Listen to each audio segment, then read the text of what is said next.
And the next map is going to be on Terminus Re. I'm going to guess this is one of the rocks on the back. I'm not exactly sure, but I'm supposing it is. Quick, let's remake the game 5 times to find out. I don't think either of these guys really care as much. No, I think it is the one with the rocks. Well, about to find out, I suppose. Yep, it would make sense. Oh, Terminus Re. This could be a long one again. What's with these macro maps?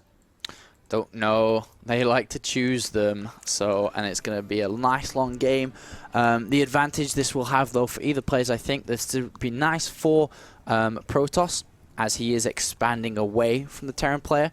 Obviously, his main will be a little bit vulnerable to drops, but is easily stopped. You know, like we've seen Socke do so well in this tournament, leaving a high Templar there, couple of Stalkers for feedback and cleanup.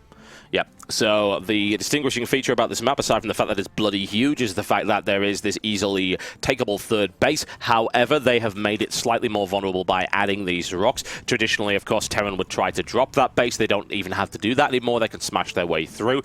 But that said, Terran players are more vulnerable on this map than they otherwise would be. Socke has been known to deploy warp prisms, but it's not really indicative of his style. It's not very common for him. I know, they're so weak and so paper thin, warp prisms, that people don't use them because of that. I think that they will eventually get used a lot more, especially if you upgrade it with speed. It's so bloody fast. Oh, yeah. It's so fast. I think that they'd be used more if they weren't on a robotics facility, because you're building that and you want to be building something more useful from it. There's so many units in that facility, and of course it's very expensive to build multiple robotics facilities. It's very rare to see, for instance, more than 2 in a matchup. So you don't want to be wasting that building time on warp prisms. Look at this, both players going for a Nexus/command center, well, fast one anyway, and Socke taking the option to go fast command center.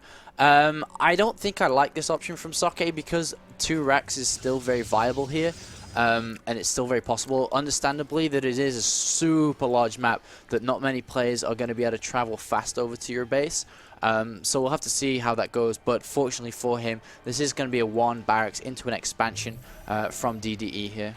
Yep, DDE is not, in fact, scouting all that early at all. Perhaps if he had seen that base going up earlier, then he would have gone in with some kind of 2 barracks pressure, as you say, maybe a bit of bunker play. We've seen it from him before. DDE's bunker play rivaling Select, and actually, because of the fact that his bunker placement is slightly more tactical, it's a little bit less in-your-face, hyper-aggressive like Select's is. He's a little bit more thoughtful behind it, and we've seen him place bunkers down, say, much further back, but he leapfrogs very effectively and actually swaps units between the bunkers, and hey, whoa, look at that. That is a gasless 4 barracks approach. That was really awesome to see, actually. I can't wait to see how this